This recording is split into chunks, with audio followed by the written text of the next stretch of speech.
రేపే నాగపంచమి. అంతేకాదు ఈరోజే మొదటి శ్రావణ శుక్రవారం కూడా వచ్చింది. నాగపంచమి శుక్రవారంతో కలిసి రావడం చాలా విశేషం. ఇది చాలా అద్భుతమైన రోజు. అయితే ఈరోజు ఇంట్లోని ఆడవాళ్ళు పొరపాటున ఈ కూర వండితే చేతుల్లో రూపాయి కూడా మిగలదు, అప్పుల పాలైపోతారు. ఈరోజు తెలియక ఈ కూరను వండినా తిన్నా 7 జన్మల దరిద్రం పడుతుంది, మహా పాపం తగులుతుంది, సర్వదోషాలు నాగదోషాలు కలుగుతాయి. ఈరోజు పొరపాటున ఈ కూరను వండిన తిన్న పరమ దరిద్రాన్ని అనుభవిస్తారు, కష్టాల పాలవుతారు. భవిష్యత్తులో ఎన్నో రకాల సమస్యలను ఎదుర్కొంటారు. ఆర్థిక సమస్యలు వచ్చి అప్పుల పాలైపోతారు. సమస్యలు బాధలతో సతమతమైపోతూ ఉంటారు. భవిష్యత్తులో తీవ్ర అనారోగ్యాల బారిన పడతారు. ఈరోజు ఈ కూరను తింటే నరకానికి పోతారు. కోరి కోరి కష్టాలు తెచ్చుకున్న వారు అవుతారు. కాబట్టి ఎవరు కూడా ఈరోజు ఈ కూరను వండవద్దు, తినవద్దు. మరి ఎంతో పవిత్రమైన ఈ రోజున తినకూడని ఆ కూర ఏమిటో ఇప్పుడు మనం ఈ వీడియోలో వివరంగా తెలుసుకుందాం. ఫ్రెండ్స్, ఫస్ట్ అయితే ఈ వీడియోకి ఒక లైక్ కొట్టి అలాగే మా ఛానల్ని కూడా సబ్స్క్రైబ్ చేసుకొని మాకు సపోర్ట్ చేయండి. వర్షాకాలంలో పాములు పుట్టలో నుంచి బయటకు వచ్చి సంచరిస్తూ ఉంటాయి. అందుకే శ్రావణ మాసంలో నాగపంచమి పేరుతో పండుగ చేసుకుంటూ ఉంటారు. పుట్ట వల్ల భూమిలో తేమ పెరుగుతుంది. పంటలకు ఇది ఎంతో అవసరం. పంటలకి మూలం పాములే కాబట్టి రైతులు వారిని దేవతలుగా భావిస్తూ ఉంటారు. ఈరోజు నాగపూజ చేస్తారు. నాగపూజ అంటే సాక్షాత్తు సుబ్రహ్మణ్య స్వామి ఆరాధనే అని చెప్పవచ్చు. కాబట్టి ఈ రోజున ఎవరైతే సర్ప పూజను చేస్తారో వారికి సర్ప సంబంధ దోషాలు అంటే కుజదోషము, కాలసర్పదోషము, కలత్ర దోషం లాంటి తొలగిపోతాయని శాస్త్రాలు చెప్తూ ఉన్నాయి. సౌభాగ్యానికి, సంతాన ప్రాప్తికి సర్ప పూజ చేయడం చాలా మంచిది. ప్రకృతి మానవ మనుగడకు జీవనాధారమైనది కనుక దానిని దైవ స్వరూపంగా భావించి మన పూర్వీకులు చెట్టును, పుట్టను, రాయిని, రప్పను, కొండను, కొనను, నదిని, పర్వతాన్ని ఇలా సమస్త ప్రాణకోటిని దేవుడి స్వరూపంగా చూసుకొని పూజిస్తూ ఉంటారు. ఇది మన భారతీయ సంస్కృతిని విశిష్టత. నిశితంగా పరిశీలిస్తే అందులో భాగంగానే నాగపాములను కూడా నాగరాజుగా, నాగదేవతగా పూజిస్తూ ఉన్నారు. ఈ పాములను భూమి అంతర్భాగమందు నివసిస్తూ భూసారాన్ని కాపాడు సమస్త జీవకోటికి నీటిని ప్రసాదించే దేవతలుగా తలచేవారు. ఇది పంటలను నాశనం చేసే క్రిమి కీటకాలను తింటూ పరోక్షంగా రైతులకు కూడా పంట నష్టం కలగకుండా చేస్తాయి. అలా ప్రకృతి పరంగా అవి మనకెంతో సహాయపడుతూ ఉంటాయి. అటువంటి పాములని నాగుల పంచమి రోజు ఎక్కువగా పూజిస్తూ ఉంటారు. శివుడి మెడలో ఆభరణంగా ఉండే నాగేంద్రుని పూజించటం హైందవుల ఆచారం. ఈ రోజున పాలు, మిరియాలు, పూలను పెట్టి నాగదేవతను పూజిస్తారు. వెండి, రాగి, రాతి చెక్కలతో చేసిన నాగ పడగలకు భక్తులు అభిషేకం చేస్తూ ఉంటారు. శ్రావణ మాసంలో 5వ రోజు అనగా శ్రావణ శుద్ధ పంచమి రోజు నాగపంచమిగా జరుపుకుంటూ ఉంటారు. ఇది బ్రహ్మదేవుడు ఆదిశేషువును అనుగ్రహించిన రోజు. నాగుల చవితి మాదిరిగానే నాగపంచమి నాడు నాగదేవతలను పూజించి పుట్టలో పాలు పోస్తారు. నాగపంచమి రోజున నాగదేవతను పూజించిన వారికి సంవత్సరం పొడుగునా ఏ సమస్యలు లేకుండా అన్నీ సవ్యంగానే నెరవేరుతాయి. అంత అనుకూలంగా ఉంటుంది. భారతీయ సనాతన సంస్కృతి సాంప్రదాయంలో సర్పం కూడా దైవ స్వరూపమే. 1000 పడగల ఆదిశేషువుడు విష్ణుమూర్తికి పానుపు, వాసుకి పరమేశ్వరుడు కర్ణాభరణము, వినాయకుడు నాగ యజ్ఞోపవేతుడు. ఒక్కసారి కశ్యక ప్రజాపతి, కద్రువ దంపతులకు అనంతుడు, తక్షకుడు, వాసుకి, నవనాగుడు, శంకుడు, కర్కోటకుడు, ఉగ్రకుడు, బిందారకుడు, ఐరావతుడు మొదలగు వారు జన్మించి కనబడిన వారిలల్లా కాటువేస్తూ భయభ్రాంతులను చేసాగాడు. దాంతో సకల దేవతలు బ్రహ్మను వేడుకోగా ఆయన కోపించి తల్లి శాపానికి గురై ఆ నాగులంతా కూడా నశిస్తారని శపించాడు. అప్పుడు వాసుకి మొదలైన నాగులంతా విధాత ముందు వినమ్రులై, మమ్మల్ని మీరే సృష్టించి మాకు ఈ విధంగా శాపం ఇవ్వడం న్యాయమా అని వేడుకున్నారు. విషయుక్తంగా పుట్టినంత మాత్రాన అందరినీ కాటువేసి ప్రాణ కోటిని నశింపచేయడం తప్పు కాదా? నిష్కారణంగా ఏ ప్రాణిని హింసించరాదు. గరుడ మంత్రం చదివేవారిని, ఔషధం అనే సమేతులను తప్పించుకొని తిరగండి. దేవత విహంగ గణాలకు జ్ఞాతులైన మీరు మీ మీ స్నాన గౌరవాలను నిలుపుకోండి. వాయు భక్షులై సాధుజీవులుగా మారండి. మీ నాగులంతా అతల వితల పాతాల లోకాలలో నివాసం చేయండి అని బ్రహ్మ శాసించగా వారంతా ఆ ఆజ్ఞను శిరస వహించారు. దాంతో దేవతలంతా కూడా నాగులను ప్రశంసించారు. నాగులకు భూలోక వాసులంతా కూడా ప్రార్థనలు చేశారు. దివ్య ప్రభావ సంపన్నమైన నాగజాతికి కృతజ్ఞతాపూర్వకంగా నాగుల జన్మదినమైన నాగుల పంచమి రోజున వారిని పూజ చేయడం మొదలుపెట్టారు. శ్రావణ శుద్ధ పంచమిని నాగుల పంచమి అని, గరుడ పంచమని కూడా అంటారు. ఎందుకంటే శ్రావణ శుద్ధ పంచమి రోజున కశ్యప ప్రజాపతి భార్యలైన వినత కత్రువులకు గరుత్మంతుడు నాగులు జన్మించారు. ఈ రోజునే గరుడ పంచమి, నాగ పంచమిని చేసుకుంటూ ఉంటారు. గరుత్మంతుడు సూర్య రథసారథి అయిన అనురుడికి తమ్ముడు. మేరు పర్వతంతో సమానమైన శరీరం కలవాడు. సప్త సముద్రాల్లోని జలాన్నంతటినీ కూడా ఒక్క రెక్క విసురుతూ ఎగరగొట్టగల రెక్కల బలం కలవాడు. అందువలనే అతడికి సువర్ణుడు అనే పేరు కూడా ఉన్నది. ఆ గరుత్మంతుడు పుట్టినరోజు ఇది. అందుకే ఈరోజు గరుత్మంతుడిని స్మరించాలి. ఈ గరుడ పంచమి శ్రావణ శుక్రవారంతో కలిసి వచ్చింది. ఇలా కలిసి రావడం చాలా విశేషం. ప్రతిరోజు ఓ వ్రతం, ప్రతి వారం ఒక విశేష సారం, ప్రతి ఇంట సంతోషం, మెండుగా వర్షించే శ్రావణ మేఘాలు, నిండుగా ప్రవహించే నదీ నదాలు, దండిగా పచ్చదనంతో పొలాలు కలగలిపితే శ్రావణ మాసం. ఊరూర కొత్త శోభ, ఇచ్చుకునే వాయనాలు, పుచ్చుకునే వాయనాలు, గుప్పిట పట్టినన్ని సిరిగెలు, ఇలా ఇంటింట లక్ష్మి కలలాడుతూ ఉంటుంది. ఆధ్యాత్మిక వైభవానికి, సాంస్కృతిక వైభోగానికి ప్రతీకగా నిలిచే పవిత్ర మాసం ఇది. శ్రావణం నా రూపమని స్వయంగా పరమేశ్వరుడే ప్రకటించాడు. శ్రావణ మాసం అంటేనే శుక్రవారాలకు చాలా ప్రాముఖ్యత ఉన్న మాసం. శ్రావణ శుక్రవారం వచ్చిందంటే ఆడవిళ్ళ దగ్గర నుంచి ముత్తైదువులు, ముసలివాళ్ళ వరకు కూడా తలస్నానాన్ని చేసి నూతన దుస్తువులు ధరించి లక్ష్మీదేవికి ప్రత్యేక పూజలు చేసుకొని వీధిలోని తోటి ముత్తైదువులను పిలిచి వారి కాళ్లకు పసుపు రాసి నుదుట కుంకుమ పెట్టి ఆకు, ఒక్క, పండు, గాజులతో వేసిన తాంబూలాలు వేసి వారి దీవెనలు తీసుకోవడం జరుగుతుంది. ఈ మాసంలోని అన్ని శుక్రవారాల్లో ముత్తైదువులు తమ ఇళ్లల్లో పూజలు చేసుకొని వేసి సంఖ్యలో తోటి ముత్తైదువులను ఇంటికి పిలిచి తాంబూలాలను ఇస్తారు. శ్రావణ శుక్రవారం రోజు స్త్రీలు ఉదయం ఇంట్లో పూజలు నిర్వహించుకొని సాయంత్రం వేళ లక్ష్మీదేవి ఆలయాలను సందర్శించుకుంటూ ఉంటారు. అక్కడ జరిగే ప్రత్యేక పూజా కార్యక్రమాల్లోనూ పాల్గొంటారు. ఇంట్లో మాత్రం ఖచ్చితంగా ఈ నెలలో ప్రతి శుక్రవారం మీదిగా పూజలు చేయాల్సిందే. శ్రావణ పౌర్ణమికి ముందు వచ్చే శుక్రవారం రోజు మాత్రం ప్రత్యేకంగా వరలక్ష్మి వ్రతం చేసుకుంటారు. శ్రావణ శుక్రవారాలంటే లక్ష్మీదేవికి చాలా ఇష్టం. కాబట్టి శ్రావణ శుక్రవారం రోజు తప్పనిసరిగా లక్ష్మీదేవిని పూజించే స్త్రీలకు దీర్ఘ సుమంగళి యోగం కలుగుతుంది. శ్రావణ శుక్రవారం అంటే లక్ష్మీదేవికి ఎంతో ఇష్టం. అసలు శుక్రవారం అంటేనే ప్రేమ, దాంపత్యం, అందం అంటి వాటికి చిహ్నం. ఎందుకంటే శుక్రవారానికి అధిపతి అయిన శుక్రుడు ఆయా లక్షణాలను ప్రభావితం చేస్తాడని నమ్మకం. పైగా లక్ష్మీదేవికి సైతం శుక్రవారం ప్రీతికరం కాబట్టి శుక్రవారం నాడు అమ్మవారిని కొలుచుకుంటే అటు అమ్మవారి అనుగ్రహం, గ్రహాల అనుగ్రహత సిద్ధిస్తాయి. శ్రీ మహావిష్ణువు జన్మ నక్షత్రం శ్రవణం. చంద్రుడు ఈ నక్షత్రాన సంచరించే మాసం శ్రావణ మాసం. విష్ణుమూర్తి, మహాలక్ష్మి ఎంతో అన్యోన్యంగా ఉంటారు. ఈ మాసాన శుక్రవారాల్లో అమ్మవారిని కొలుసుకునే వారి దాంపత్యం అంతా అన్యోన్యంగా కొనసాగుతుందని భక్తుల నమ్మకం. శ్రావణ శుక్రవారం రోజున మహాలక్ష్మికి వివాహితులు ప్రత్యేక పూజలు చేయడం వల్ల తమ కుటుంబ ఆరోగ్యాలతో ఉంటుందని, లక్ష్మీదేవి అనుగ్రహం కలుగుతుందని, తమకు ఆదాయానికి ఎలాంటి డోకా ఉండదని చాలామంది నమ్ముతూ ఉంటారు. లక్ష్మి అనగానే ప్రతి ఒక్కరూ కేవలం ధనం మాత్రమే అనుకుంటూ ఉంటారు.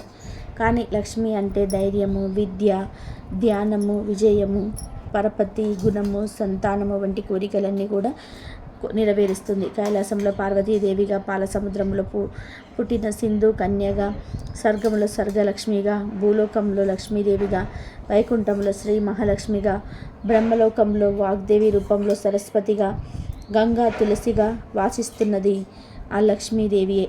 గృహాలలో గృహలక్ష్మిగాను, గోవులలోని కామధేనుగాను, యజ్ఞంలోని దక్షిణాదేవిగాను, చంద్రునిలో శోభాలక్ష్మిగాను, పాతాళంలో నాగలక్ష్మిగాను, సూర్యుడిలో తేజోలక్ష్మిగాను, పృథ్వీలో మహాలక్ష్మిగాను ప్రకాశిస్తున్న ఆ తల్లి శ్రీమన్నారాయణుడి హృదయలక్ష్మిగా భక్తులందరినీ కూడా ఆచరిస్తుంది. భూలోకంలోని ప్రతి ఇంట గృహిణులు అయినటువంటి పుణ్యస్త్రీల రూపంలోనూ, యజమానులకు సంపద రూపంలోనూ, గృహంలోని మనోహరమైన మంగళకరమైన శుభకరమైన వస్తువుల యందు ప్రకాశిస్తూ మనందరినీ అనుగ్రహిస్తున్న తల్లి లక్ష్మీదేవి. ఆ లక్ష్మీయే ప్రకృతి మొత్తం వ్యాపించి తన తేజస్సుతో ప్రకాశింపచేస్తున్నది. ఆ తల్లియే పద్మాలయగా, పద్మహస్తగా, పద్మాక్షిగా, పద్మస్తంభవిగా, పద్మప్రియగా, పద్మినిగా, భగవతిగా, భార్గవిగా, సర్వమంగళ స్వరూపిణిగా భాసిస్తున్నది. ఎంతో పవిత్రమైన ఈ రోజున అనగా నాగపంచమితో కలిసి వస్తున్న ఈ శ్రావణ శుక్రవారం రోజున కొన్ని వస్తువులను కొని ఇంటికి తెచ్చుకుంటే లక్ష్మీదేవి అనుగ్రహం కలిగి తరతరాలకు తరగని ఐశ్వర్యం వస్తుందని పెద్దలు చెప్తున్నారు. ఆ వస్తువులలో మొదటి వస్తువు ఏమిటి అంటే గాజులు. అవును, ఈరోజు ఎర్రటి రంగులో ఉండే గాజులను కానీ లేదా ఆకుపచ్చ రంగులో ఉండే గాజులను కానీ కొని తెచ్చుకుంటే చాలా మంచిది. అది కూడా మట్టి గాజులే కొని తెచ్చుకోవాలి. 1 డజన్, అర డజన్ లేదా 2 డజన్లు లేదా 3 డజన్లు లేదా ఎన్ని గాజులైనా సరే కొని తెచ్చుకోవచ్చు. కనీసం ఒక అర డజన్ గాజులైనా సరే కొని తెచ్చుకోవాలి. ఎందుకంటే గాజులంటే అమ్మవారికి ఎంతో ఇష్టం. గాజుల చప్పుడు ఎక్కడ వినబడుతుందో అక్కడ అమ్మవారు ఉంటారు. కనుక నాగపంచమితో కలిసి వస్తున్న ఈ శ్రావణ శుక్రవారం రోజు గాజులను కొని తెచ్చుకోండి. అలా తెచ్చుకోవడం గాజులను లక్ష్మీ అమ్మవారి ఫోటో ముందు పెట్టండి. మీరు పూజలన్నీ చేసుకున్న తర్వాత అమ్మవారి దగ్గర పెట్టిన గాజులను తీసి మీ చేతులకు వేసుకోండి. కొంతమంది స్తోమత ఉన్నవారు గాజులను కూడా తాంబూలంలో పెట్టి ఇస్తూ ఉంటారు. అలా తాంబూలంలో గాజులను పంచుదాం అనుకునేవారు కూడా ఈరోజు ఎక్కువ సంఖ్యలో గాజులను కొని ఇంటికి తెచ్చుకొని ఇప్పుడు మనం చెప్పుకున్న విధానంగా అమ్మవారి ఫోటో దగ్గర పెట్టండి. ఆ తర్వాతే గాజులను తాంబూలంలో పెట్టి పంచిపెట్టండి. ఇలా ఈరోజు కొన్ని గాజులను కొని ఇంటికి తెచ్చుకుంటే తరతరాలకు తరగని ఐశ్వర్యం వస్తుంది. లక్ష్మీదేవి అనుగ్రహం కలుగుతుంది. మీకు ఉండే కష్టాలన్నీ కూడా తీరిపోతాయి. మీ జీవితం అద్భుతంగా మారిపోతుంది. కనుక ఈరోజు స్త్రీలందరూ కూడా గాజులు కొని ఇంటికి తెచ్చుకోండి. ఇక ఈరోజు కొని ఇంటికి తెచ్చుకోవాల్సిన రెండవ వస్తువు ఏమిటి అంటే పసుపు కుంకుమ. అవును, ఈరోజు 5 రూపాయలు పెట్టి చిన్న పసుపు కుంకుమ ప్యాకెట్లనైనా సరే కొని తెచ్చుకోవాలి. ఆల్రెడీ మీ ఇంట్లో ఉన్నా పర్వాలేదు. ఈరోజు కొంచెమైనా సరే పసుపును మరియు కుంకుమను ఇంటికి తెచ్చుకోవాలి. అలా తెచ్చుకోవడం వలన మీకు ఎంతో శుభం చేకూరుతుంది. కనీసం 5 రూపాయలతోనైనా పసుపు కుంకుమలను కొనాలి. ఇలా ఈరోజు పసుపు కుంకుమను కొని తెచ్చుకోవడం వలన మీ ఇంట్లోని కష్టాలన్నీ కూడా పోతాయి. మీ ఇంట్లో ఎవరైతే ఆర్థిక సమస్యలు, అప్పుల బాధలు ఉన్నాయో అవన్నీ కూడా పోతాయి. అమ్మవారి అనుగ్రహంతో మీకు సకల ఐశ్వర్యాలు సిద్ధిస్తాయి. పెద్ద ధన సమస్యలు కూడా పోతాయి. కనుక ఈరోజు అందరూ పసుపు కుంకుమను కొని ఇంటికి తెచ్చుకోండి. అలా తెచ్చుకున్న పసుపు కుంకుమలను పూజ గదిలో పెట్టుకొని పూజలకు వాడుకోండి. ఇక ఆఖరిగా ఈ శ్రావణ శుక్రవారం రోజు బెల్లం లేదా పంచదార ఈ రెండింటిలో ఏదో ఒకదాన్ని తెచ్చుకొని ఇంటికి తెచ్చుకుంటే మీ జీవితం చాలా మధురంగా మారుతుంది. మీ కష్టాలు పోతాయి, మీ సమస్యలన్నీ కూడా పోతాయి, మీ దశ తిరిగిపోతుంది. ఆల్రెడీ మీ ఇంట్లో బెల్లము పంచదార ఉన్నా పర్వాలేదు. 1/2 కేజీ బెల్లం కొందును తెచ్చుకోండి లేదా పంచదారను కొని తెచ్చుకోండి. అంటే కొంతమంది పంచదార వాడరు, ఓన్లీ బెల్లమే వాడుతుంటారు. అలా బెల్లం వాడేవారు బెల్లం కొని తెచ్చుకోండి. పంచదార వాడేవాళ్ళు పంచదారను కొని తెచ్చుకోండి. మీరు ఏది వాడితే అది కొని తెచ్చుకొని వంటగదిలో పెట్టండి. వంటల్లో, ప్రసాదాల తయారీలో ఈ బెల్లం పంచదారనే వాడండి. ఇలా ఈరోజు బెల్లం పంచదారను కొని తెచ్చుకుంటే మీ కోరికలు తీరుతాయి. పెళ్ళిళ్ళు కాని వారికి పెళ్ళిళ్ళు జరిగిపోతాయి. ఉద్యోగాలు లేని వారికి ఉద్యోగాలు వస్తాయి. కనుక అందరూ ఈరోజు బెల్లం లేదా పంచదారను కొని తెచ్చుకొని శుభాలను పొందండి. గాజులు, పసుపు, కుంకుమ, బెల్లం లేదా పంచదార ఈ 3 వస్తువులను కానీ లేదా ఈ 3 వస్తువులలో నుండి ఏదైనా ఒక 2 వస్తువులను కానీ ఈ శ్రావణ శుక్రవారం రోజు కొని ఇంటికి తెచ్చుకుంటే లక్ష్మీదేవి అనుగ్రహం కలుగుతుంది. కనుక మీరు కూడా ఈ వస్తువులను కొని తెచ్చుకొని శుభ ఫలితాలను పొందండి. ఒకరోజు వైకుంఠంలో ఉన్న లక్ష్మీదేవి మందిరానికి రుక్మిణీదేవి వెళ్ళింది. ఇద్దరు పరస్పరం తారసపడుకున్నారు. పలు అంశాలపై చర్చించుకున్నప్పుడు రుక్మిణీదేవి లక్ష్మీదేవిని ఒక విషయం అడిగింది. సోదరి, నువ్వు ఎలాంటి మహిళల వద్ద ఉండడానికి ఇష్టపడతావు? ఏ స్త్రీలైతే నీకు ప్రియమైన వారుగా ఉంటారు, మీకు ప్రీతిపాత్రంగా ఉండడానికి వాళ్ళు ఏం చేయాలని రుక్మిణీదేవి లక్ష్మీదేవితో అడుగుతుంది. అప్పుడు లక్ష్మీదేవి చిరునవ్వు నవ్వి తనకు ఎలాంటి స్త్రీలు అంటే ఇష్టమో చెప్తుంది. తన స్వామి పట్ల అచంచల భక్తి ఉన్నవారిని తను ఎప్పటికీ వదిలిపెట్టనని చెప్పింది. అంతేకాదు సమస్త గుణాలు ఉన్న నా భర్తను గౌరవించని స్త్రీలను నేను తిరస్కరిస్తానని, అలాంటి వారిని నా దగ్గరకు కూడా రానివ్వనని వెల్లడిస్తుంది. వేరే వారిని దయతో క్షమించే వారి దగ్గర నేను ఎల్లవెల్లలా ఉంటారని అమ్మ చెప్తుంది. ఎప్పుడు నిజం చెప్పేవారు, మోసం చేయని వారు అంటే తనకు ఎంతో ఇష్టమని, అలాగే ఇతరులను బాధ పెట్టేవారిని ఎంత మాత్రం కూడా ఇష్టపడనని లక్ష్మీదేవి చెప్పింది.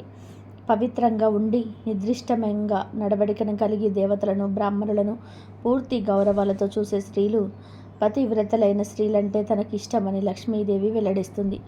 అతిథులను గౌరవించే స్త్రీల దగ్గర తాను ఎప్పుడూ కూడా ఉంటానని లక్ష్మీదేవి రుక్మిణీదేవితో చెప్తుంది. ఇక ఎంతో పవిత్రమైన నాగపంచమితో కలిసి వస్తున్న ఈ శ్రావణ శుక్రవారం రోజు ఒక అద్భుతమైన చెట్టును తాకితే చాలు, 1 గంటలో మీ జీవితం మారిపోతుందని పెద్దలు చెప్తున్నారు. మరి ఆ చెట్టు ఏమిటంటే తమలపాకు చెట్టు. ఈరోజు ఎక్కడ తమలపాకు చెట్టు కనిపించినా అక్కడకు వెళ్ళి ఆ తమలపాకు చెట్టును అమ్మవారి స్వరూపంగా భావించి ఆ చెట్టు చుట్టూ కుదిరితే 3 ప్రదక్షిణాలు చేయండి. తర్వాత తమలపాకు చెట్టు మొదట్లో ఆవు నెయ్యితో దీపాన్ని వెలిగించి 11 సార్లు ఆ చెట్టును తాకండి చాలు. ఇలా ఈరోజు తమలపాకు చెట్టును తాకితే 1 గంటలో మీ దశ మారిపోతుంది, మీ జీవితం మారిపోతుంది, మీ ఇంట్లో ధనవర్షం కురుస్తుంది. ఎందుకంటే ఈ తమలపాకు చెట్టు అంటే అమ్మవారికి ఎంతో ఇష్టం. అందుకే తమలపాకులోని తాంబూలం వేస్తూ ఉంటారు. కాబట్టి ఈరోజు తమలపాకు చెట్టును తాకితే మన ఇంట్లో దైవిక శక్తులు ప్రవేశిస్తాయి. ఈ ప్రక్రియ అంతా కూడా చేయటం కుదరని వారు ఈరోజు స్నానం చేసి కేవలం తమలపాకు చెట్టును తాకితే చాలు, మీకు అదృష్టం పడుతుంది. మీ తలరాత ఈ రోజుతో మారి కుబేరులుగా మారిపోతారు. కొంతమంది ఇంటి దగ్గరే తమలపాకు చెట్టును పెంచుకుంటూ ఉంటారు, లేదా పక్కింట్లోనూ పొరుగింట్లోనూ ఇలా వీధికి కనీసం ఒకరైనా ఇంట్లో తమలపాకు చెట్టును పెంచుకుంటూ ఉంటారు. ఇలా మీ ఇంట్లో పెంచుకునే తమలపాకు చెట్టును లేదా పొరుగింట్లో పక్కింట్లోనూ పెంచుకునే తమలపాకు చెట్టును, ఏ తమలపాకు చెట్టును ముట్టుకున్నా సరే మీ ఇంట్లో కనకవర్షం కురుస్తుంది. మీకు ఉన్న సమస్యలు, కష్టాలు పోతాయి. మీ ఇంట్లో నెగిటివ్ ఎనర్జీ అంతా పోతుంది. మీకు ఒకవేళ ఎక్కడ తమలపాకు చెట్టు కనిపించకపోతే, మీ ఇంటి దగ్గరలో ఎవరు తమలపాకు చెట్లను పెంచకపోతే జస్ట్ తమలపాకులు ఉంటాయి కదా, ఆ తమలపాకులను 11 సార్లు టచ్ చేసినా సరిపోతుంది. లక్ష్మీదేవి అనుగ్రహం కలుగుతుంది. ఈరోజు అందరూ తాంబూలం ఇవ్వడం కోసం తమలపాకులు కొని తెస్తారు కదా, ఆ తమలపాకులను టచ్ చేసినా చాలు, మీరు అపర కుబేరులుగా మారిపోతారు. మనకు ప్రకృతి ప్రసాదించిన చెట్లు, ఆకులతో ఎన్నో ప్రయోజనాలు ఉన్నాయి. ఇదే కోవలో తమలపాకులు కూడా మనకు ఎంతో మేలు చేస్తాయి. తమలపాకులను నాగవల్లి అంటారు. ఆరోగ్యానికే కాకుండా దైవిక భక్తికి కూడా తమలపాకులు ఉపయోగిస్తారు. మన ఇళ్ళల్లో ఎటువంటి శుభకార్యం జరిగినా కూడా తాంబూలంలో తమలపాకులను ఇచ్చే ఆచారం చాలా కాలం నాటి నుండే ఉంది. అమృతం కోసం దానవులు, దేవతలు సాగరమథనం చేసినప్పుడు లక్ష్మీదేవితో పాటు తమలపాకులు కూడా పుట్టాయని పెద్దలు నమ్ముతూ ఉంటారు. తమలపాకులలో విటమిన్ ఏ, విటమిన్ సిలతో పాటు కాల్షియం కూడా అధికంగానే ఉంటుంది. తమలపాకులను తినడం వలన నోటి దుర్వాసన తగ్గిపోతుంది. సాక్షాత్తు దైవాంశ సంభూతంగా భావించే చెట్టు తమలపాకు చెట్టు కనుక ప్రతి ఒక్కరు కూడా నాగపంచమితో కలిసి వస్తున్న ఈ శ్రావణ శుక్రవారం రోజు తమలపాకు చెట్టును తాకి శుభ ఫలితాలను పొందండి. లక్ష్మీదేవి అనుగ్రహాన్ని పొంది ఆనందంగా జీవించండి. శ్రావణ శుక్రవారం రాబోతుంది. అయితే ఈరోజు అమ్మవారిని ఎలా పూజిస్తే ఐశ్వర్యం కలుగుతుందో చూద్దాం. శుక్రవారం రోజు సూర్యోదయానికి ముందే నిద్రలేచి ఇల్లంతా కూడా శుభ్రం చేసుకొని వాకిట్లో ముగ్గులు వేసి పసుపు కుంకుమలతో అలంకరించుకోవాలి. గురువారం ముందు రోజు రాత్రే శనగలను నానబెట్టి ఉంచుకోవాలి. కొంచెం పసుపు వేసి నానబెట్టుకోవాలి. శనగలలో 2 రకాలు ఉంటాయి. ఒకటి నల్ల శనగలు, రెండవది బొంబాయి శనగలు లేదా కాబోలి శనగలు అంటారు. నల్ల శనగలే లక్ష్మీదేవికి పూజకు శ్రేయస్కరం. పసుపు నీటితో నానబెట్టడం వలన ఆ శనగలు పసుపు కలర్లోకి వస్తాయి. శ్రావణ శుక్రవారం చేసే పూజలో ఈ శనగలు ఎంతో ముఖ్యమైనవి. పూజ గదిలో ముందు అమ్మవారి ఫోటో ఏర్పాటు చేసుకొని గంధం కుంకుమలతో అలంకరించుకోవాలి. పుష్పాలను సమర్పించి పూజించుకోవాలి. ఇలా శ్రావణ శుక్రవారం రోజు పూజ చేసేటప్పుడు స్త్రీలు నిండు ముత్తైదువులుగా రెడీ అయితే చాలా మంచిది. ముఖ్యంగా ఎరుపు, ఆకుపచ్చ, పసుపు రంగులో ఉండేటువంటి వస్త్రాలను ధరించి పూజ చేస్తే మంచిది. ఈ పూజలో ఎంతో ముఖ్యమైనది శనగలు. మీరు ఎన్ని నైవేద్యాలు సమర్పించినా లేదా అసలు ఏ నైవేద్యం సమర్పించకపోయినా ఖచ్చితంగా శనగలను నైవేద్యంగా పెట్టాలి. ఈ శనగలను స్త్రీలు ప్రసాదంగా స్వీకరించాలి. శ్రావణ శుక్రవారం రోజు ఈ విధంగా పూజ చేస్తే అమ్మవారిని పూజిస్తే అమ్మవారు అనుగ్రహిస్తున్న లక్ష్మీ కటాక్షంతో కలుగుతుందని శాస్త్రాలు చెప్తూ ఉన్నాయి. ఈరోజు వీలైన వాళ్ళు అంటే టైం ఉన్న వాళ్ళు లక్ష్మీదేవిని తామర పూలతో మారేడు దళాలతో పూజిస్తే లక్ష్మీ కటాక్షం కలుగుతుంది. ఎవరైతే శ్రావణ శుక్రవారాల్లో అమ్మవారిని కొలుస్తారో వారికి అమ్మవారి అనుగ్రహం తప్పకుండా కలుగుతుంది. లక్ష్మీ సహస్రనామాలతో లక్ష్మీ అష్టోత్తరాలతో ఈరోజు కుంకుమ పూజ చేసుకుంటే లక్ష్మీదేవి అనుగ్రహం కలుగుతుంది. ఈరోజు అంటే శ్రావణ శుక్రవారం రోజు ఏం చేసినా చేయకపోయినా లక్ష్మీదేవి ఫోటో ముందు శనగలను నైవేద్యంగా పెట్టి ప్రసాదంగా స్వీకరిస్తే అఖండ ఐశ్వర్యం కలుగుతుంది. అమ్మవారి అనుగ్రహం కలుగుతుంది. అంతేకాదు గురుబలం పెరుగుతుంది. గురుబలం ఉంటే జీవితంలో దేనికి లోటు రాదు. సకల ఐశ్వర్యాలు సిద్ధిస్తాయి. కనుక ప్రతి ఒక్కరు కూడా శ్రావణ శుక్రవారం రోజు ఏం చేసినా చేయకపోయినా లక్ష్మీదేవి ఫోటో ముందు శనగలను పెట్టి ఆ శనగలను ప్రసాదంగా స్వీకరించి అమ్మవారి అనుగ్రహాన్ని పొంది ఆనందంగా జీవించండి. అదే విధానంగా శ్రావణ శుక్రవారం రోజు ఇంటికి ఎవరైనా ముత్తైదువులు వస్తే వారికి మంచినీళ్ళు ఇచ్చి కుంకుమ బొట్టును కూడా పెట్టండి. కుదిరితే తాంబూలం ఇవ్వండి. ఇలా చేసిన వారికి జన్మ జన్మల పాపాలు తొలగిపోతాయి. శ్రీ మహాలక్ష్మీదేవి అనుగ్రహం కలుగుతుంది. శ్రావణ శుక్రవారం రోజు తులసి మొక్కను ఖచ్చితంగా పూజించండి. ఎందుకంటే తులసి కూడా లక్ష్మీదేవి స్వరూపమే కాబట్టి శ్రావణ శుక్రవారం రోజు తులసి మొక్కకు చెంబుతో నీటి సమర్పించి చెట్టు చుట్టూ ప్రదక్షిణాలు చేయాలి. ఈసారి నాగపంచమి శ్రావణ శుక్రవారంతో కలిసి వచ్చింది. అలా కలిసి రావడం చాలా విశేషం అని శాస్త్ర పండితులు చెప్తున్నారు. ఈ రోజున ఇంట్లోని ఆడవాళ్ళు ఎట్టి పరిస్థితుల్లోనూ కూడా కొన్ని తప్పులు చేయకూడదని శాస్త్రం చెప్తుంది. మరి ఆ తప్పుల్లో మొట్టమొదటిది ఏమిటంటే ఈరోజు ఆడవాళ్ళు ఎట్టి పరిస్థితుల్లోనూ కూడా కూరగాయలు తరగకూడదు, కొయ్యకూడదు. అలాగే మగవారు నాగలితో దున్నకూడదు అని శాస్త్రం చెప్తుంది. దీని వెనకాల ఒక కథ కూడా ఉంటుంది. పూర్వం మణిపురంలో ఒక గౌడ బ్రాహ్మణుడు ఉండేవాడు. నాగపంచమి మహత్యం అతనికి తెలియదు. ఒకనాడు భూమి దున్నకూడదని, గోతులు తవ్వకూడదని, పారతో మన్ను పొడిచి మెత్తకూడదని, మొక్కలు మొదలైనవి పీకకూడదని, ఏమీ మంట పెట్టకూడదని, రొట్టె మొదలైన కాల్చి పక్వం చెందమని అతనికి తెలియదు. అందుచేత అతడికి నాగపంచమి రోజున మామూలుగా దున్నడానికి పొలానికి వెళ్తాడు. దున్నడం ప్రారంభిస్తాడు. పొలంలోనే ఒక కలుగులో నాగిని అంటే ఆడపాము పిల్లల్ని దాచింది. బ్రాహ్మణుడు దున్నుతూ ఉండగా నాగలి కర్రకు తగిలి ఆ పిల్లలు చనిపోయాయి. నాగపాము పిల్లలు చనిపోయిన విషయం బ్రాహ్మణుడికి తెలియదు. తాను పొలం దున్నుకొని వెళ్ళిపోయాడు. కొంతసేపటి తర్వాత బయటకు పోయి ఉన్న నాగిని వచ్చి తన పిల్లలు అన్నీ చచ్చిపోయి ఉండడం చూసింది. దాంతో దానికి కోపం వచ్చింది. తన పిల్లల్ని చంపిన వ్యక్తికి వెళ్ళడానికి బయలుదేరింది. తిరిగి ఆ నాగిని గౌడ బ్రాహ్మణుని ఇంటికి వచ్చింది. అతడి నాగలి కర్ర మీద రక్తం మరకలు ఉండడం చూసింది. దాంతో ఆ పాముకు ఆ బ్రాహ్మణుడే తన పిల్లల్ని చంపి ఉంటాడని నిశ్చయించుకుంది. దాంతో ఆ పాము నిద్రపోతూ ఉండగా ఆ బ్రాహ్మణుడిని, కుటుంబం వారిని అందరినీ కలిసి చంపివేసింది. ఆ గౌడ బ్రాహ్మణుడి కూతురు పొరుగు పల్లెలో కాపురం చేస్తూ ఉంటుంది. ఈ బ్రాహ్మణుడి కుటుంబాన్ని అంతా కూడా నాశనం చేయాలంటే ఆమెను కూడా చంపాలి కదా. అందుకని ఆ బ్రాహ్మణుడి కూతుర్ని చంపుదామని ఆమె ఉంటున్న ఊరికి బయలుదేరుతుంది. ఆ ఊరిలో వెళ్ళిన పాము ఆ బ్రాహ్మణుడి కూతురు ఇంటికి వెళ్ళేసరికి ఆమె తన ఇంటి గోడ మీద నాగులు చిత్రించి వానికి చీమిని చలివిడిని నివేదన చేసి యథాశక్తిగా శాస్త్రోక్తంగా పూజ చేస్తుంది. దాంతో పాము పూజ పూర్తయినంత వరకు వేచి ఉందామనుకుంటుంది. అంతలోనే దానికి ఆకలి వేసి అక్కడ పూజలో ఉంచిన నైవేద్యాన్ని ఆరగించడంతో ఆ నాగినికి తృప్తి సంతోషం కలిగింది. అట్టే పూజ ముగించి కన్నులు తెరవగా పాము ఎదురుగా వచ్చి అంతవరకు జరిగిన కథంతా కూడా కూతురికి చెప్తుంది. ఆమె క్షమాపణ అడగగా పాము క్షమిస్తుంది. దాంతో బ్రాహ్మణుడి కూతురు తన కుటుంబ సభ్యులు బ్రతికించడం కోసం సాధన చేయమని పామును పరిపరి విధాలుగా ప్రార్థిస్తుంది. అంతటా పాము ఆమె చేతికి ఒక విధమైన అమృతం ఇచ్చి దాన్ని చనిపోయిన వారి కళేబరాల మీద చల్లమంటుంది. అలా చల్లితే వారు బ్రతుకుతారని చెప్పింది. ఈలోగా మణిపురంలోని వారు ఆ బ్రాహ్మణుడి ఎంతసేపటికి లేవకపోవడంతో ఆశ్చర్యపోతూ తలుపు బద్దలు కొట్టుకొని లోపలికి ప్రవేశిస్తుంటాడు. అదే సమయంలో ఆ బ్రాహ్మణుడి కూతురు అక్కడికి వచ్చింది. పాము ఇచ్చిన తన అమృతం దాని మీద చిలకరించి వారిని బ్రతికించింది. అప్పుడు ఆమె జరిగిన వృత్తాంతం అంతా కూడా చుట్టూ ఉన్న వారికి చెప్తుంది. శ్రావణ పంచమి నాడు నాగపంచమి వ్రతం చేయమని ఉపదేశించింది. ఇది నాగపంచమి విశిష్టతను తెలియజేసే కథ. అప్పటి నుంచి ఈరోజు నాగలితో దున్నరాదు, కూరలు కూడా తరగరాదని నియమం వచ్చెను.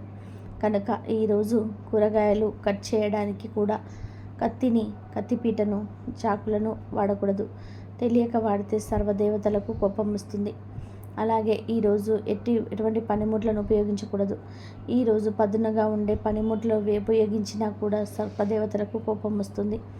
అలాగే ఈ నాగపంచమి రోజు ఆడవాళ్ళు ఎట్టి పరిస్థితుల్లో పొట్లకాయ కూర వండకూడదు. కాదని వండితే నాగదేవతల ఆగ్రహానికి గురి అవుతారు. ఇక మూడవ తప్పు ఏమిటి అంటే ఈరోజు ఎవరు కూడా పాములను హింసించకూడదు, పాములను కొట్టకూడదు, పాములను చంపకూడదు. ఈరోజు ఏ విధంగా పాములను ఇబ్బంది పెట్టిన సర్పదేవతలు మిమ్మల్ని శపిస్తారు, కడుపేదరికంలో పడిపోతారు. ఈ నాగపంచమి రోజు చేయకూడని నాలుగవ తప్పు ఏమిటి అంటే చాలామంది ఈరోజు పుట్ట దగ్గరికి వెళ్ళినప్పుడు ఆ పుట్టలో గుడ్లు వేస్తుంటారు. ఈ సాంప్రదాయం ఎక్కడి నుండి వచ్చింది తెలియదు, కానీ ఇలా అస్సలు చేయకూడదు. పాపం చుట్టుకుంటుంది. పుట్టలో గుడ్లు వేస్తే సర్పదేవతలకు కూడా కోపం వచ్చి మిమ్మల్ని శపిస్తారు. అలాగే పుట్టలో పాలు కూడా డబ్బాలుగా పోయకూడదు. ఒక అర గ్లాస్ పోస్తే చాలు. నిజానికి పాములు పాలు త్రాగవు.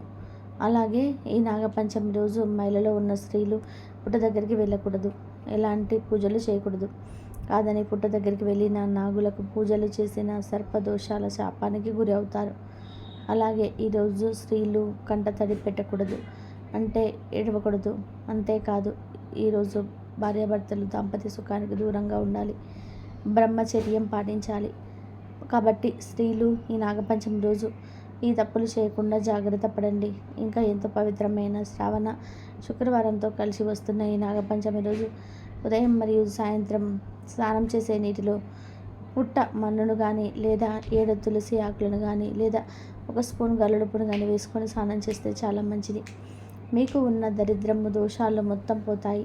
అంటే పుట్ట మన్నును కానీ 7 తులసి ఆకులను కానీ ఉప్పును కానీ వేసుకొని స్నానం చేయండి. పుట్టమట్టి అంటే మీకు దగ్గరలో ఉండే పుట్ట దగ్గరికి వెళ్ళి ఆ పుట్ట మీది మట్టును కొంచెం తెచ్చుకొని దాచి ఉంచుకోండి. అంటే ముందు రోజే పుట్ట దగ్గరికి వెళ్ళి 1 స్పూన్ అంత మట్టిని తెచ్చి పెట్టుకోండి. పుట్టమన్ను ఎంతో శక్తివంతమైనది. ఈ పుట్టమన్నును చెవులకు రాస్తే చెవు సంబంధిత దోషాలు పోతాయి. పొత్తి కడుపు మీద రాస్తే పిల్లలు పుడతారు.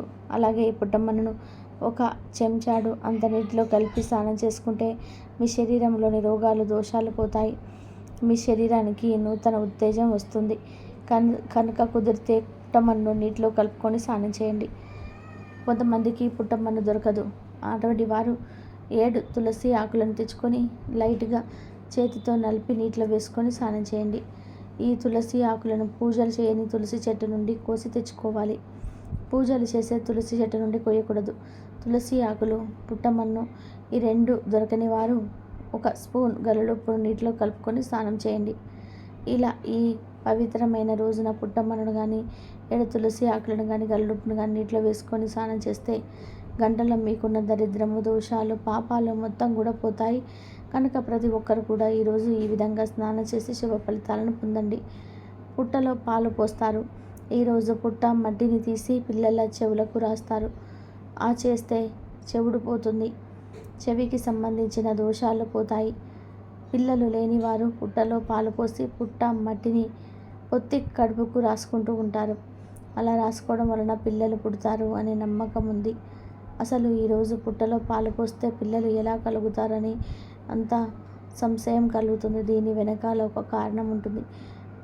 పాము పుట్టలో పాములు ఏర్పరచవు, సెదలు ఏర్పరుస్తాయి. వాటిలో ఈ పాములు చేరి వానాకాలంలో పిల్లలు పెట్టి వేరే చోటికి వెళ్తాయి. చెదపురుగు పుట్ట పెట్టేటప్పుడు దాని నోటి నుంచి ఒక ద్రవం వస్తుంది. ఆ ద్రవము మెత్తటి మట్టిలో కలిసి అది గట్టిపడి పుట్ట ఏర్పడుతుంది. ఎంత గట్టిపడుతుంది అంటే వానలో వచ్చిన ఆ మట్టి కరగదు. ఆ మెత్తటి మట్టిలో రాయి రప్పలు ఉండవు. ఇదే దీని విశిష్టత. వానాకాలం నందు ఈ పుట్టల యందు సంచరించు పాముల నుండి మొదలగు రదస్సు పుట్టమట్టిలో కలుస్తాయి. పాము గుడ్డు పెట్టి అది పిల్లను చేయదు. ఎండ వేడికి అవే పిల్లలవుతాయి. ఇది ప్రకృతి నియమం. ఈ మట్టినందు కలిసిన ఈ పదార్థములు మనం పోసే పాలు, తేనె కలిసి సువాసనను వెదజల్లుతూ ఉంటాయి. ఆ వాసన వల్ల మన శరీరమందు తగు హార్మోన్లు ఉత్పత్తి అయి పిల్లలు పుట్టడానికి దోహదపడతాయి. చర్మ రోగాలు నయం చేయడంలో పుట్టమట్టి ఎంతో ఉపయోగపడుతుంది. పుట్టమట్టిని పొత్తి కడుపులోకి రాసుకుంటే పిల్లలు పుట్టడం వెనుక ఉన్న మిస్టరీ ఇదే. ఇక ఎంతో పవిత్రమైన ఈ రోజున పొట్లకాయ కూరను మరియు బీరకాయ కూరను అలాగే బెండకాయ కూరను పొరపాటున కూడా తినకూడదు. ఎందుకంటే ఈ కూరగాయలు పాములకు సంకేతాలు. ఈరోజు ఈ కూరగాయలను కోసినా, వండినా, తిన్నా నాగదేవతల కోపానికి గురి అవుతారు. సర్పదేవతల కోపానికి గురి అవుతారు. మహాపాపం తగులుతుంది. చేతిలో రూపాయి కూడా మిగలదు. అప్పుల పాలైపోతారు. దరిద్రం పట్టి కష్టాలు అన్నీ అనుభవిస్తారు. కనుక ఈరోజు పొట్లకాయ, బీరకాయ, బెండకాయ కూరలు తినకూడదు. కూరలు రూపంలోనే కాదు, పచ్చళ్ళ రూపంలో, స్వీట్ల రూపంలో, ఏ రూపంలో కూడా తినకూడదు. సాధారణంగా ఈరోజు పుట్టలో పాలు పోసేవారు కత్తితో లేదా చాకుతో కోసిన, తరిగిన కూరలేమీ కూడా తినకూడదు. కొంతమంది ఉపవాసం ఉంటారు. కొంతమంది తరగని పదార్థాలను వండుకొని తింటారు. తరగని పదార్థాలు తినాలనుకునేవారు బంగాళదుంపలు ఉడకబెట్టి టమాటాలను పిసికి కూర వండుకొని తినవచ్చు. లేదా పప్పును ఉడకబెట్టి దానిలో టమాటాలు పిసికేసి వేసి వండుకొని తినవచ్చు. మళ్ళీ ఆ పప్పుల్లో బెండకాయలు, బీరకాయలు, పొట్లకాయలు వేయకూడదు. జస్ట్ పప్పు, టమాటా వండుకొని తినవచ్చు. లేదా బంగాళదుంపను ఉడకబెట్టి వండుకొని తినవచ్చు. కానీ ఈరోజు పొట్లకాయలను, బీరకాయ, బెండకాయలను మాత్రం అసలు తినకూడదు. కాదని తింటే మాత్రం సర్పదేవతల శాపానికి గురి అవుతారు. చేతిలో పైసా కూడా మిగలదు. వీటితో పాటు ఈరోజు గుడ్డును, మాంసాన్ని కూడా, చేపలను, రొయ్యలను, పీతలను ఇలా నాన్ వెజ్ని ఏమి తినకూడదు. చాలామంది గుడ్డును నాన్ వెజ్ కింద పరిగణించరు. అటువంటి వారు పండుగలప్పుడు, పర్వదినాల్లో గుడ్డు తినేస్తూ ఉంటారు. కానీ నాగపంచమి రోజు మాత్రం ఇలా చేయవద్దు. ఎందుకంటే ఈరోజు గుడ్డును తింటే 7 జన్మల దరిద్రం పడుతుంది, నరకానికి పోతారని శాస్త్రాలు చెప్తూ ఉన్నాయి. కనుక ఈరోజు గుడ్డును ఎవరు కూడా తినకూడదు. గుడ్డుతో పాటు చికెన్, మటన్, రొయ్యలు, ఫిష్ ఇలాంటివి ఏవి కూడా తినకూడదు. చాలా వరకు ఎవరు ఈరోజు నాన్ వెజ్ టచ్ చేయరు. ముఖ్యంగా ఆడవారు ఈరోజు నీచు తినకుండా జాగ్రత్తగా ఉండాలి.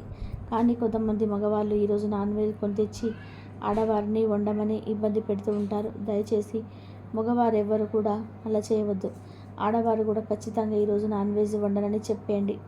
ఈరోజు అసలు ఎవరు నాన్ వెజ్ని టచ్ చేయవద్దు.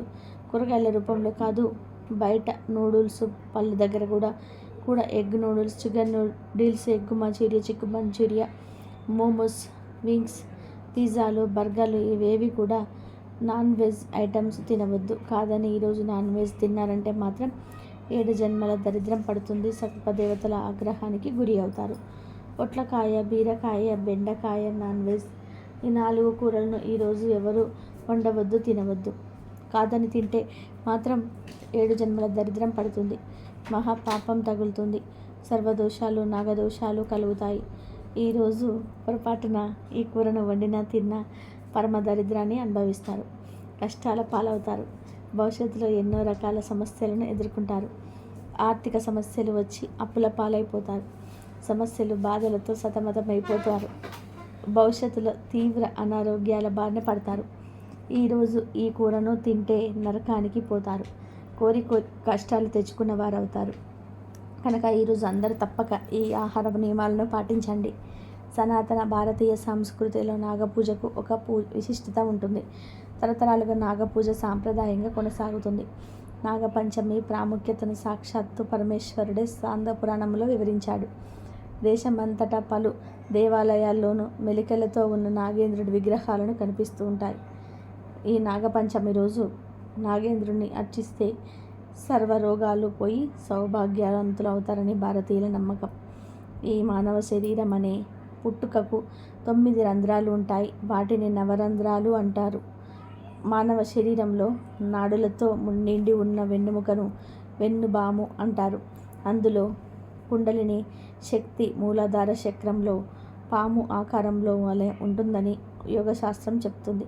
మానవ శరీరంలో నిద్రిస్తున్నట్టుగా నటిస్తూ కామ, క్రోధ, లోధ, మోహ, మద, మాత్సర్యాల విషయాల్ని కక్కుతూ మానవునిలో సత్వగుణ సంపత్తిని హరించి వేస్తూ ఉంటుంది. నాగపంచమి రోజున ప్రత్యక్షంగా విషసర్ప పుట్టలను ఆరాధించి పుట్టలో పాలు పోస్తే మానవుల్లో ఉన్న విషసర్పాలు కూడా శ్వేతతత్వం పొంది అందరి హృదయాల్లో నివసించే శ్రీ మహావిష్ణువుకు తెలియని ఆదిశేషువుగా మారి శేషపాన్పుగా మారాలని కోరికతో చేసేదే ఈ నాగపాము పుట్టలో పాలు పోయడంలో గల ఆంతర్యమని చెప్తారు. ఈ నాగపంచమి నాడు జనమంతా కూడా ఉపవాసం ఉండి ఆవు పాలు పుట్టలో పోసి నాగ పూజ చేసి చలిమిడి, చిమిలి, అరటి పండ్లు మునగలగునవి నివేదన చేస్తారు. ఇదండి ఈరోజు వీడియో. నా వీడియో కనుక మీకు నచ్చినట్లయితే ప్లీజ్ లైక్ చేయండి, షేర్ చేయండి, సబ్స్క్రైబ్ చేయండి. మరొక మంచి వీడియోతో మళ్ళీ కలుద్దాం. కాబట్టి రేపు ఈ కూరను వండకూడదు, తినకూడదు. ఇలా వండినట్లయితే ఆ అమ్మవారి అనుగ్రహం ఉండదు. కాబట్టి కంపల్సరీ కూర వండకండి, తినకండి. ఆరోగ్య అష్టైశ్వర్యాలతో ఉండండి.